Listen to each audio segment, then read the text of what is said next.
Por ejemplo, dice, en un centro de salud de una zona rural de la selva peruana se presenta una mujer de 35 años con antecedentes de saneamiento básico deficiente.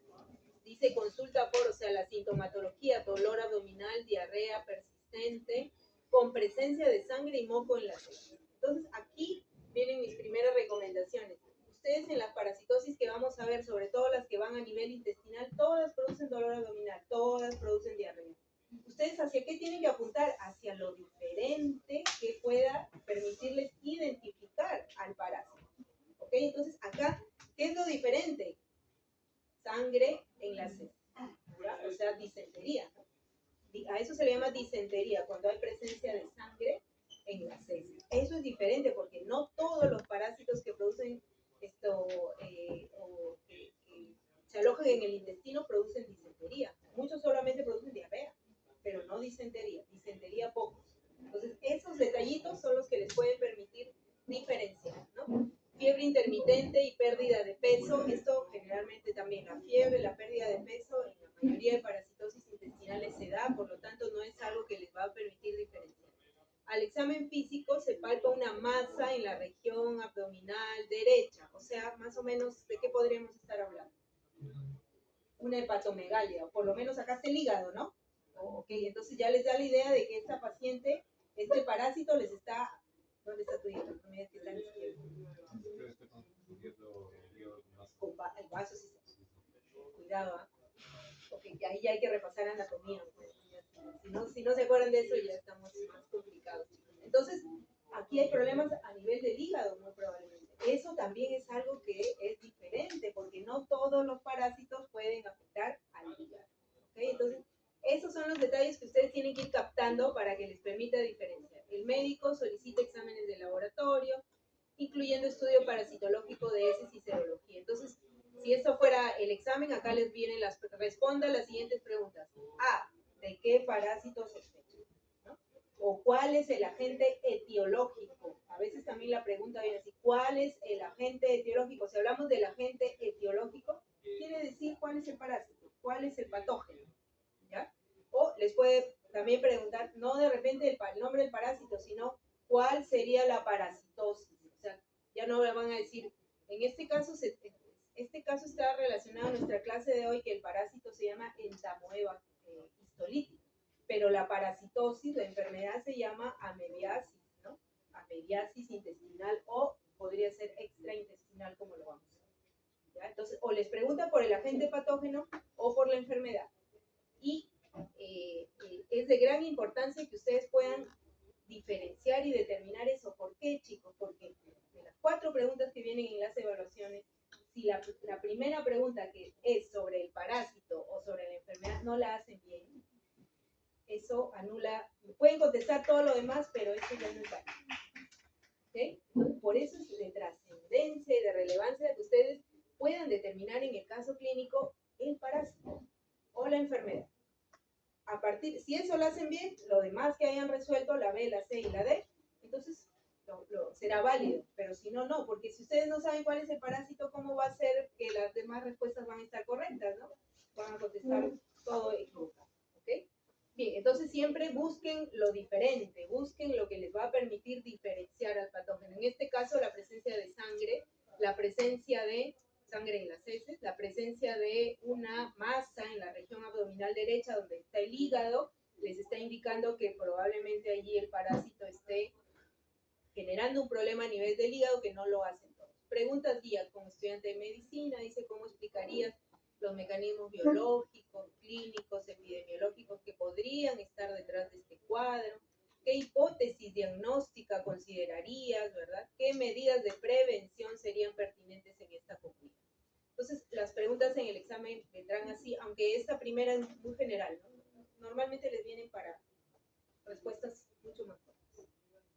Bien, resultado del aprendizaje. Al finalizar la sesión, el estudiante explica los principios fundamentales de la parasitología médica, aplicando sus conocimientos para analizar la estructura, el ciclo biológico, los mecanismos de infección, patogenia, manifestaciones clínicas, métodos de diagnóstico de la amebiasis intestinal. Esta es la que vamos a ver al final casi, o en la segunda parte de la clase. Considerando factores ambientales que influyen en su prevención mediante la aprendizaje basado en pruebas. Contenidos de esta sesión. La primera parte, les dije que eran más generalidades sobre parasitología, terminología, todo lo que es ciclo biológico, cuál es la diferencia entre infección parasitaria y enfermedad parasitaria, qué es una zoonosis, diferenciar entre endemia, brote, epidemia y pandemia, cómo clasificamos los parásitos, etcétera. Todos son generalidades.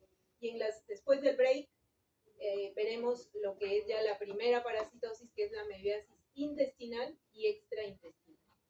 Y en todas las clases que veamos parásitos, vamos a tener este mismo formato, este mismo esquema. Vamos a definir la parasitosis, vamos a ver la epidemiología, estadísticas sobre cómo se presenta, en qué lugares es más prevalente la parasitosis. Vamos a clasificar taxonómicamente al patógeno. Vamos a conocer la biología del parásito, es decir, cuántas formas del parásito existe, quiste, larva, trofozoito, qué sé yo, todas las formas que pueda tener el parásito. El ciclo biológico del parásito, o sea, integramos todas las formas de vida del parásito y su relación con el huésped.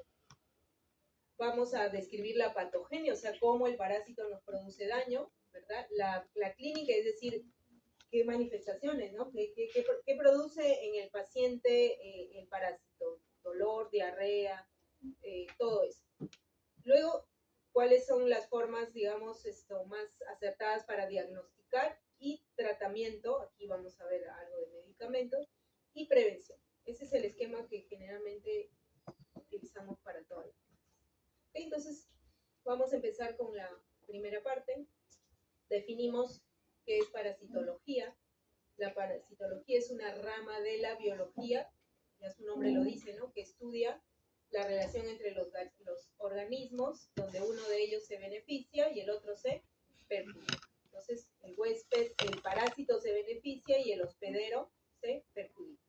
Convencionalmente se ocupa solo de los parásitos eucariotas, ¿no? Como ya los hemos mencionado, protozoos, helmintos y artrópodos, que aquí estarían los ectoparásitos.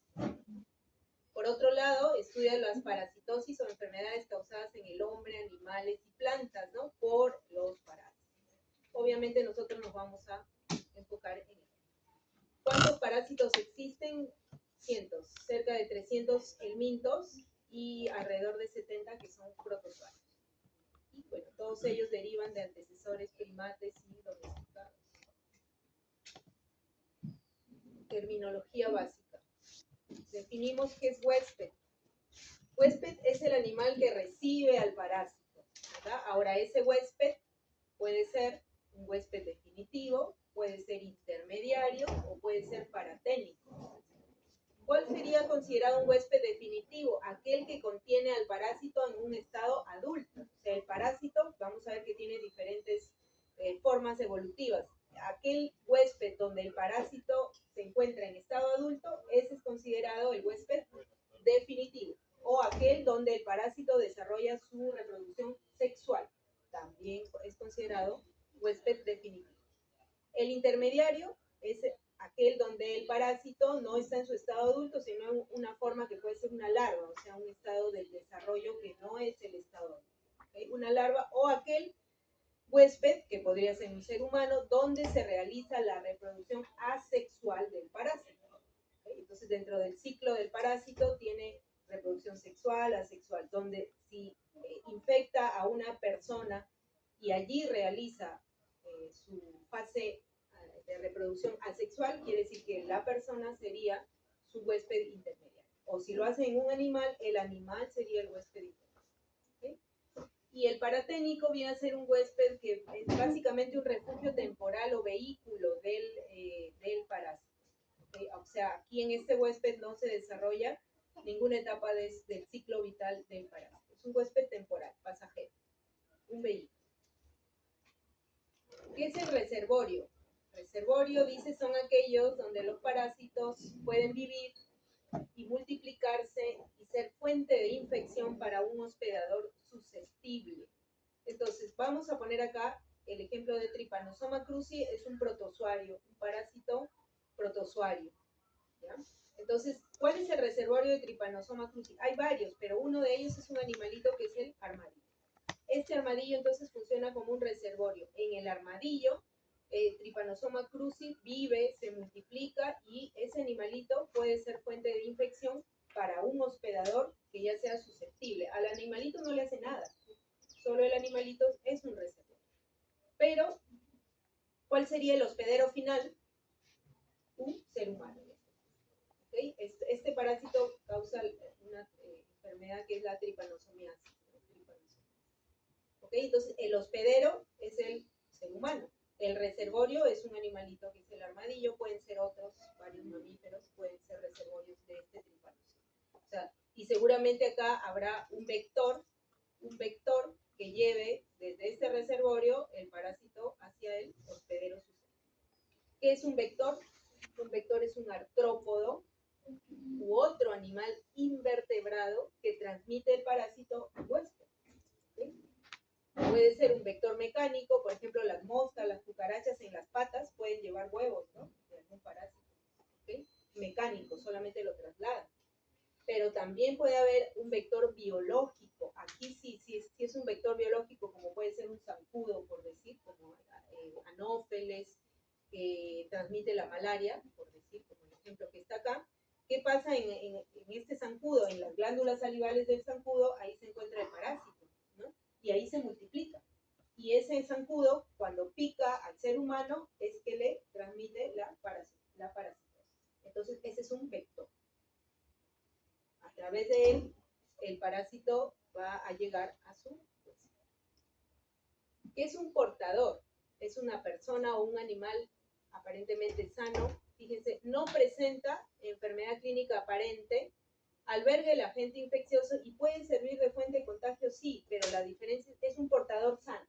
O sea, mi cuenta seguramente se da que está infectado, pero sí puede ser fuente de infección para otras personas, por eso estamos hablando de seres humanos. ¿Okay? Ejemplo, justo del caso que vamos a ver ahora, miren, hay personas que son positivas para entamoebis tolíticos, están infectadas con entamoebis tolítica, pero que son 90% solo portadoras, o sea, de repente en esta clase hay 90% de nosotros que somos portadores de entamoebis tolítica, pero somos portadores sanos, tenemos aparentemente. Y un 10% sí presentará sintomatología. ¿Ya? Entonces es un portador sano.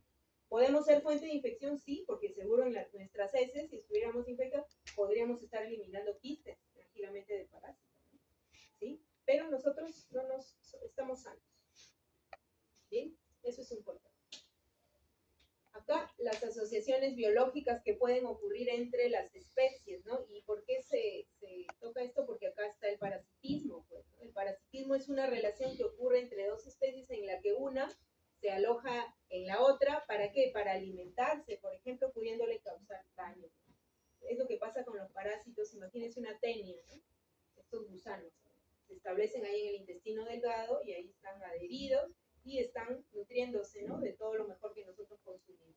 Entonces, están consumiendo nutrientes, o sea, se alimentan. Ellos se benefician en detrimento de nuestra salud, ¿no? Porque nos dejan seguramente lo que no nos nutre, lo que no nos alimenta, vamos bajando de peso, vamos sintiéndonos mal, pero ellos están felices, las felices. Comensalismo, ¿qué es el comensalismo? Aquí es asociación de especies, pero solo una de ellas tiene beneficio y la otra no, pero tampoco le produce daño. En el parasitismo hay una que sí se daña. En el comensalismo no se daña, simplemente es neutra la situación, como en el caso de las rémoras, ¿no? ¿Okay? Entonces, una se beneficia, la otra no se beneficia, pero tampoco le hace daño. A eso se le llama comensalismo. ¿Qué es el inquilinismo? Se parece al comensalismo, pero acá miren, una especie se aloja en otra, pero no lo utiliza como alimento. ¿Para qué se aloja en otra? Como mecanismo de protección, para protegerse simplemente. Utiliza el organismo de la otra especie solo para protegerse, como un inquilino que está ahí utilizando el cuerpo de la especie 1 para protegerse de repente de depredadores que pueden haber a su alrededor. No consume alimento, no le hace daño, nada. ¿Okay? En la simbiosis, esta sí es una relación interespecífica donde ambas especies se benefician. Ahí sí, ambas se benefician. ¿Okay? Y el oportunismo es una característica que la vamos a ver en varias de las parasitosis aquí en las clases, porque esto mucho depende del estado de qué tan inmunocompetente puede ser el huésped. O sea, el oportunismo es un tipo de relación en la cual un parásito o un patógeno le hace daño a un huésped cuando ese huésped está inmunodeprimido, inmunosuprimido, por alguna razón. De repente está recibiendo terapia, quimioterapia, de repente ha tenido un trasplante, de repente tiene HIV, está infectado con el virus de inmunodeficiencia. Todo aquello que haga que su sistema inmune se deprima puede dejarlo susceptible para algún patógeno que sea oportunista. Si estamos inmunocompetentes, no nos hace nada. Pero si no lo estamos, allí el parásito está al acecho y nos da. Nos infecta y nos da. ¿Okay? ¿Qué es un ciclo biológico? El ciclo biológico es el conjunto de eventos que ocurren a lo largo de la vida del parásito, ¿no? Todos los eventos que ocurren en la vida del parásito, como resultado de su interrelación con el ambiente y con los hospedadores que pueda tener. Hablamos de hospedadores, entonces vamos a tener un ciclo biológico. ¿Cómo clasificamos o de qué tipo pueden ser los ciclos biológicos? Uno que se llama monoxeno o directo y otro que se llama heteroxeno o indirecto. Si decimos que es monoxeno, mono, ¿qué significa el prefijo? Uno. ¿Qué? Un solo hospedador o huésped. Entonces es un ciclo muy simple en el cual, como ven ustedes acá, de que sería un helminto, ¿no? Que la persona se infecta con un huevo, un quiste larvado del helminto, y el helminto infecta a la persona y vive allí, ¿verdad? La persona va eliminando en las heces quistes de repente del parásito y ahí es el ciclo, ¿no? Esas heces que contienen esos quistes pueden contaminar alimentos y así el ciclo continúa en otras personas. Un solo hospedero, ese es el ciclo biológico monoxeno o directo. Ahora, por lo tanto, el indirecto o heteroxeno quiere decir que hay más de un hospedero, ¿verdad? En este caso, por ejemplo, en este ciclo que es de un parásito que se llama Fasciola hepática, el huésped final, el definitivo, puede ser un ser humano, puede ser otro mamífero como esta vaca, y el huésped intermediario, acá hay un segundo huésped, viene a ser un caracol, ¿no? Entonces en el caracol se desarrolla una de las fases del ciclo vital del parásito, y luego esta forma que va al final sale del caracol y queda en el agua. Si nosotros consumimos agua donde hayan estas formas infectantes, recién nos adquirimos la parasitosis, recién nos infectamos, ¿no es cierto? Entonces acá hay un huésped y acá hay otro. Entonces es un ciclo heteroxeno o indirecto. ¿Okay? Esa es la diferencia entre los ciclos biológicos. Y en nuestra clase vamos a ver en la de ahora es monoxénico nada más, ¿no? Pero en otras clases sí vamos a ver que hay más de uno. Es una zoonosis. Una zoonosis viene a ser enfermedades que son transmitidas por animales, ¿no? Entonces, las estadísticas son interesantes, ¿no? 60% de las enfermedades humanas, fíjense, son zoonóticas, ¿no? Es un porcentaje bastante alto, o sea, provienen de los parásitos o los patógenos de animales. Al menos un 75% de agentes patógenos de las enfermedades infecciosas emergentes del ser humano son de origen animal. Ahí está incluido el virus del ébola, el VIH, la influenza, ¿no? Entonces, provienen de animales estos microorganismos. 5 nuevas enfermedades humanas aparecen cada año, 3 de las cuales fíjense, tienen origen animal, o sea, son zoonóticas. O sea, realmente las zoonosis ocupan un papel muy importante, ¿no? Como dentro de lo que son enfermedades infecciosas. Los agentes patógenos pueden utilizarse con 80% de los agentes patógenos, ¿no? Pueden utilizarse con fines que pueden usarse con fines de bioterrorismo, son zoonóticos. O sea, de estos que pueden usarse como armas biológicas, 80% provienen de los animales. Eso también es. Entonces, una zoonosis es transmitida, son enfermedades cuyos patógenos provienen de animales. Acá tenemos la diferenciación entre endemia, brote, epidemia y pandemia. Entonces, ¿qué es una endemia? Este término se utiliza para, describir la presencia habitual de una enfermedad en una determinada región geográfica. Por ejemplo, acá en el Perú, ¿qué enfermedades son endémicas? El dengue. ¿Qué más? La tuberculosis, lamentablemente, es endémica también. La fiebre amarilla es endémica. La malaria es endémica. O sea, están habitualmente presentes en algunos sectores geográficos de nuestro país. Habitualmente. A eso se le llama que es endémico. Okay. Un brote es la aparición. Brote es la aparición repentina, ¿no?, de casos de una misma enfermedad en un cierto espacio, en un cierto lugar y en un cierto momento, en un cierto tiempo. ¿Okay? Aparición repentina. Por decir, un grupo de personas fueron de repente a una actividad, una pollada bailable, comen ahí su pollada con sus cremas, ¿no? Su mayonesa, y a través de la mayonesa, ¿qué patógeno se puede adquirir? No es un parásito de estos, es un procariota, salmonela, una bacteria. Y entonces aparecen de repente 80, 100 personas, 50 personas, ahí entonces van a la posta médica con una diarrea aguda. Entonces, cuando hacen análisis, hay un brote de salmonelosis.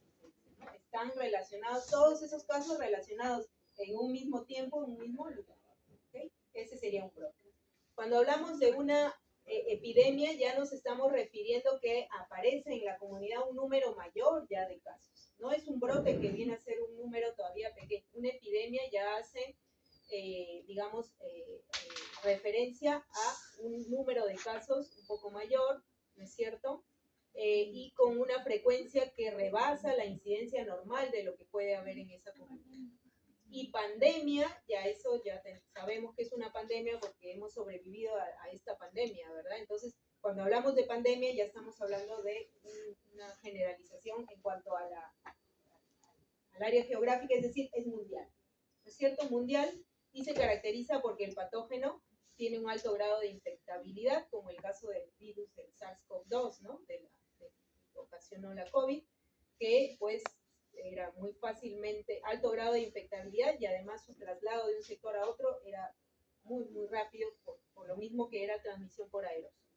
¿Okay? Aquí vamos a diferenciar lo que es patogenia de lo que es virulencia. La patogenia es la capacidad que tienen en este caso los parásitos para hacernos daño. Entonces decimos el parásito es patógeno. ¿Por qué? Porque tiene cierta capacidad para hacernos daño.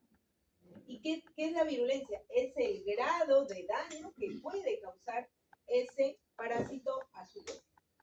O sea, porque no todos los parásitos generan el mismo daño. Hay algunos que la parasitosis se da, pero es, digamos, leve. Y hay otros que son virulentos, se les dice, porque el daño que ocasionan es grave. ¿Okay? Entonces, cuando hablamos de virulencia, nos referimos a qué tan severo, qué tan grave es el daño que causa el patógeno. Y cuando decimos patogenia, nos referimos simplemente a la capacidad para hacernos daño. Si medimos ese daño, entonces determinamos la virulencia. Unos son más virulentos que otros. ¿Okay? Por acá vamos a ver más terminología. ¿Qué es el periodo de incubación? Viene a ser el periodo que transcurre entre el momento en que nosotros nos hemos infectado con un parásito hasta el momento en que se desarrollan los primeros síntomas. Entonces, consumimos algún alimento contaminado con huevos de algún parásito durante los 3, 4, una semana de tiempo, no tenemos nada y de pronto aparecen los síntomas. Ese periodo es el periodo de incubación. El periodo patente, me voy a pasar acá, el periodo patente es el periodo en el cual se desde que hay síntomas hasta que se puede demostrar la presencia del parásito. ¿Cómo demostramos la presencia de un parásito? ¿Qué haría falta para demostrar la presencia de un parásito? ¿Perdón? ¿Un cultivo? ¿Un cultivo dijiste? Ah, ya. Si fuera microbiológico, un cultivo, ¿no? Si es una salmonela, se saca un análisis se hace un análisis de heces y se puede cultivar, aislar al patógeno. Pero en el caso de los parásitos, perdón, pruebas ya, un análisis de heces, ¿no? Entonces, hacen un análisis de heces, un análisis directo al microscopio o pruebas o se concentran las heces. En práctica ya van a ver cómo se hacen esos análisis. Entonces, a través de eso se demuestra la presencia de trofozoitos, de quistes del parásito. Entonces, el periodo prepatente es el periodo desde que hay síntomas hasta que el parásito ya se puede detectar a nivel de alguna prueba de laboratorio, algo, una imagen, depende de qué parásito estemos hablando, ¿verdad? Pero ya se puede detectar. No siempre el parásito en los primeros días de la infección se puede detectar. A veces no se puede. Incluso podríamos detectar de repente anticuerpos para determinados patógenos. El diagnóstico se hace a través de pruebas que detectan anticuerpos, pero los anticuerpos no se forman al mismo. Hay un periodo que debe transcurrir hasta que ya sean detectables esos anticuerpos. ¿Okay? Entonces, a eso se le llama el periodo patente. Y el periodo prepatente, ¿qué es? Es la suma de los dos, incubación más patente. Entonces, por eso dice que el periodo prepatente abarca desde la infección hasta el momento en que podemos detectar la presencia, demostrar la presencia del parásito. ¿Okay? Entonces, el periodo prepatente es la suma de incubación más patente. Incubación más patente nos da el periodo prepatente. Y el periodo subpatente, que es el último, es el tiempo en el que se reduce la carga parasitaria, ¿no? Entonces, de repente la persona ya entra en una etapa de mejoría y la carga del parásito cae. O también podría ser si la persona entra en un estado, el parásito entra en una etapa de latencia también. Hay parásitos que es como que se esconden en el organismo, ¿no? Por ejemplo, hay el Plasmodium vivax, tiene una fase que se le denomina hipnozoito. Y es como si estuviera dormido el parásito en el hígado. Y en algún momento puede reactivarse y producir nuevamente malaria. Entonces es una forma, el parásito entra en un estado latente. Está vivo pero dormidito, hasta que algún factor desencadena que se despierte y vuelve a producir. Entonces, en esos casos puede haber latencia de la enfermedad. Está aparentemente se ha recuperado, pero como no se está multiplicando activamente, la carga parasitaria cae. ¿No? Aparentemente la persona se recupera.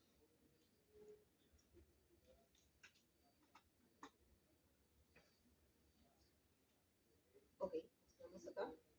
Clasificación de los parásitos. Hay diferentes criterios para clasificar parásitos. Hace un momento hemos estado hablando de protozoarios, helmintos, ectoparásitos, ¿no? Entonces, esto sería según su localización en el hospedero, los helmintos y los protozoarios encajarían dentro de endoparásitos, ¿no? Al interior.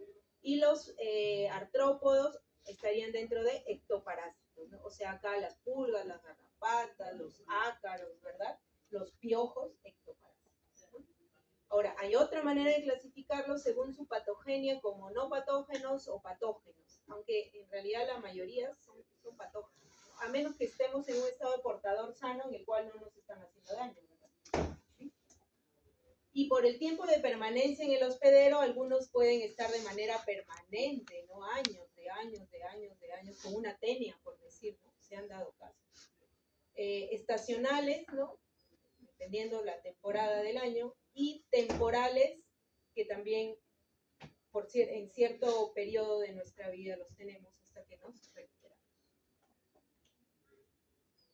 Taxonomía y nomenclatura. Esto básicamente es la clasificación que hizo Linneo, ¿no? Hace muchos años, para clasificar según en jerarquías, ¿no? A los organismos, ¿no?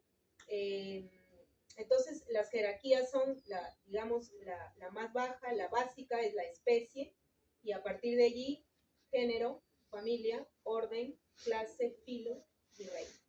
cada categoría se incluye dentro de la siguiente, es decir, un género está formado por la agrupación de varias especies, ¿no? Es como ahora nosotros la especie de parásito que vamos a ver es Entamoeba histolítica, pero también hay Entamoeba dispar, Entamoeba moscoski, Entamoeba coli, varias entamoebas, o sea, hay varias especies, pero todas están dentro del género Entamoeba.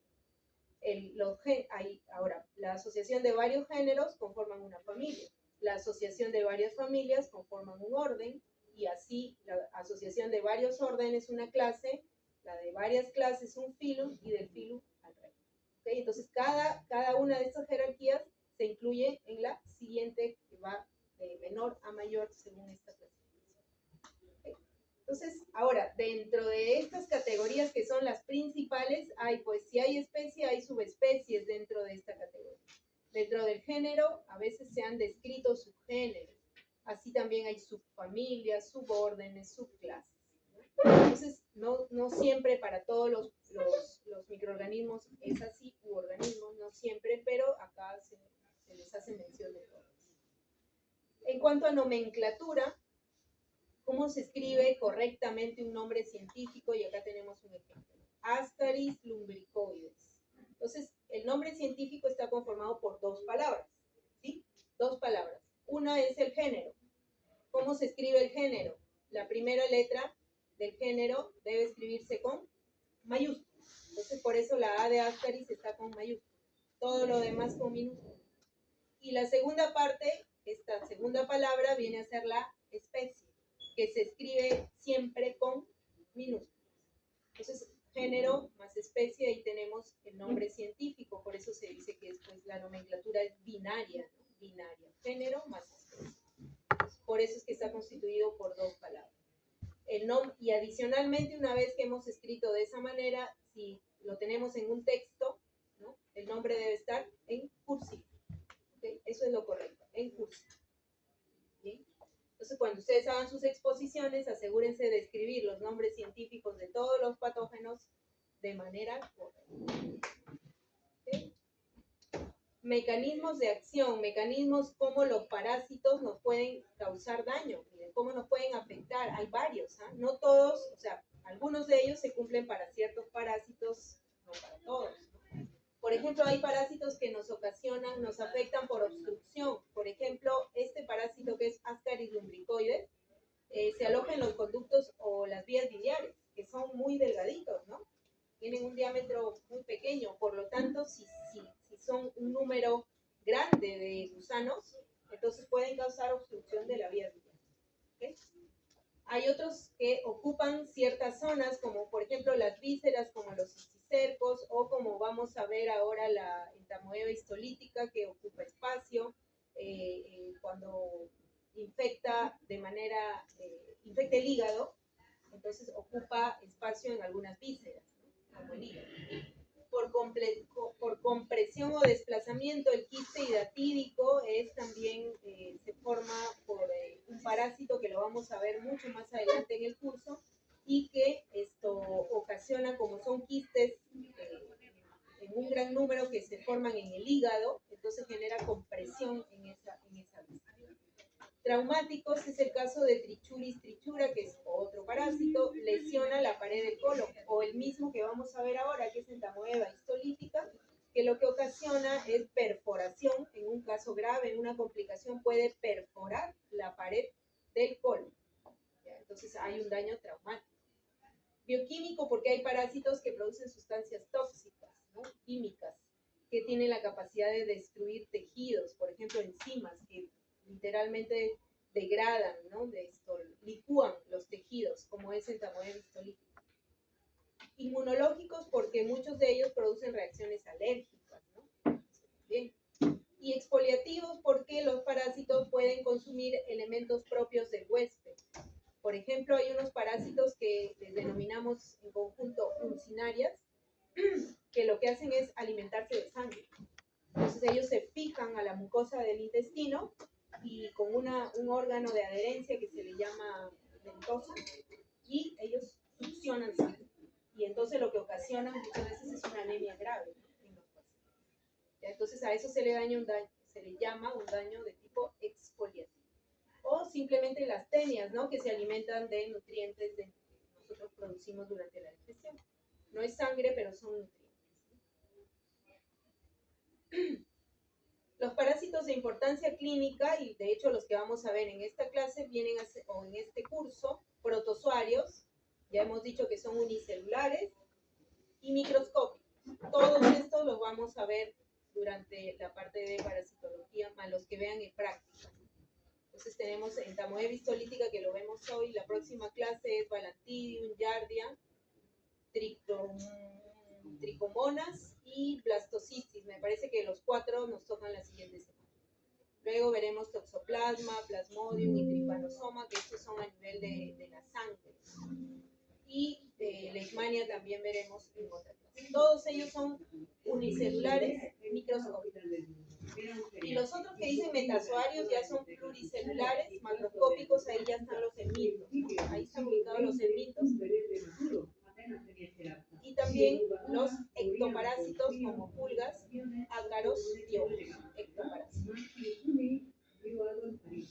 Y tenemos parásitos como fasciola hepática, Paragonilus, tenias, Hymenolepis. Estos son gusanos, Heteroblus ascaris son gusanos. Entonces, esos son los de importancia clínica. Listo, ya estamos acabando la primera parte, chicos, para que vayan.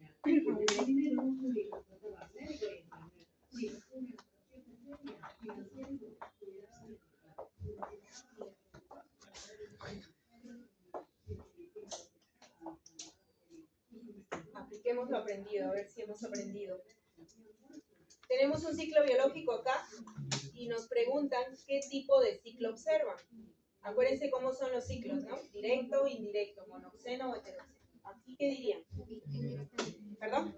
Heteroxeno, porque hay, por lo menos hay un huésped humano, ¿verdad? Y acá hay animales mamíferos, incluso acá hay un armadillo. ¿Okay? Entonces, este es heteroxeno. ¿Cuál de los siguientes términos asignarían al 1, al 2 y 3? El 3, que es el ser humano, este es el huésped. El vector, el 1, ¿no? Este de acá se le llama triatomino o chirimacha, que es el vector de este parásito que se llama Trypanosoma cruzi. Es un hemoparásito, ¿no? Lo vamos a encontrar en sangre. ¿Okay? Este lo vamos a estudiar más adelante. ¿Ya? Entonces, este bichito de acá, que es un triatomino, es un artrópodo que es vector de Trypanosoma. Y el 2, pues, serían reservorios, ¿no? Que pueden ser mamíferos, ¿no? Como los que bien. Bien. Recordar. La mayoría de las enfermedades parasitarias son prevenibles y diagnosticables. Para ello, ¿qué se necesita? Implementar medidas profilácticas adecuadas que permitan reducir su prevalencia y un sistema de salud que permite establecer un diagnóstico precoz en la población.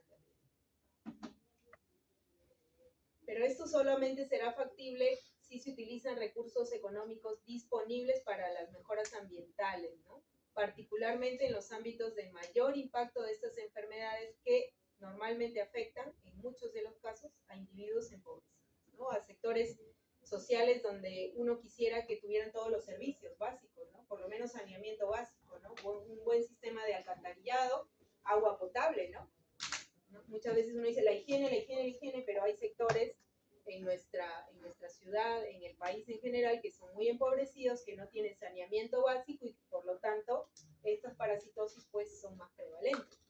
Acá dice razón por la cual esto solo será posible si se produce un cambio en el sistema socioeconómico, ¿no? Eso ya tiene que ver con las políticas de gobierno, de Estado. Listo. 10 minutos para un break. Estírense, chicos. Caminen, tomen algo.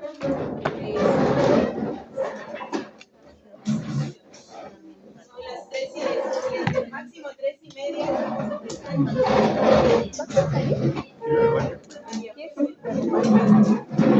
O sea, si necesitas. No puedo ir solo. ¿Qué puedes ir solo? Sí, o sea, ya puedo caminar incluso. Pero no olvidamos. ¿Sabes dónde está el baño? Está por allá. Sí, está por ahí.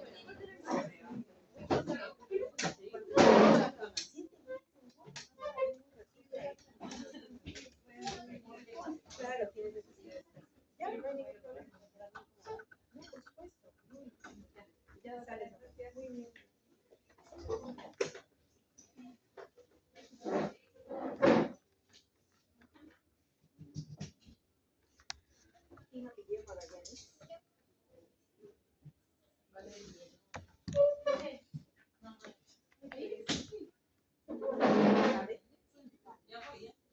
Tú eres la delegada, ¿no? Y tu apellido es Alessandra. Bueno, dime. ¿Qué libro me podría recomendar para que vaya a leer todo el curso? Todo el curso. O bueno, Mira, Murray, que es el de. Este debe estar acá, ¿no?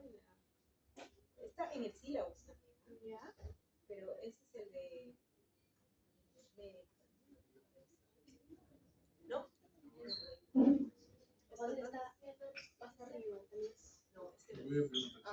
Ya, pero está en el sílabus, ¿no? Murray. ¿Ya? Es uno de los de microbiología médica que normalmente siempre se utiliza.